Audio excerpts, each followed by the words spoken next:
18 वर्षाचे जेव्हा होते ना, तेव्हा वाटायचं आपली वेळ नक्की येईल. पुढे 30 वर्षाचे झाले तेव्हाही वाटायचं येईल आपली वेळ नक्की येईल. पुढे 40 वर्षाचे झाले तेव्हा कुठेतरी एक आस होती. मुले मोठे झाले ना की आपली वेळ नक्की येईल.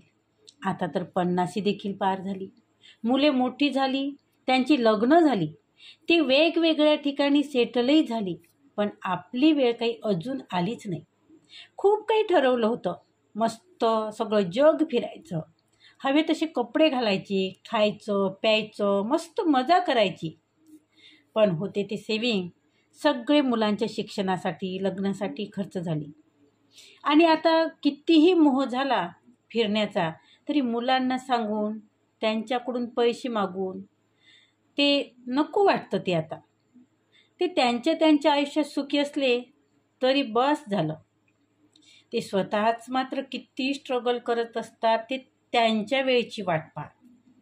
आणि मग एक दिवस असंच छातीतून असह्य कळ येतात, घाम फुटतो आणि डॉक्टर स्वतःच सांगतात, घ्या तुमची वेळ आली. त्यामुळे वेळ कधीच येत नसते. त्यासाठी वेळेची वाट बघत बसू नका. प्रत्येक क्षण आनंदाने घालवायचा, मस्त जगायचं आणि आपली सगळं स्वप्न पूर्ण करायची.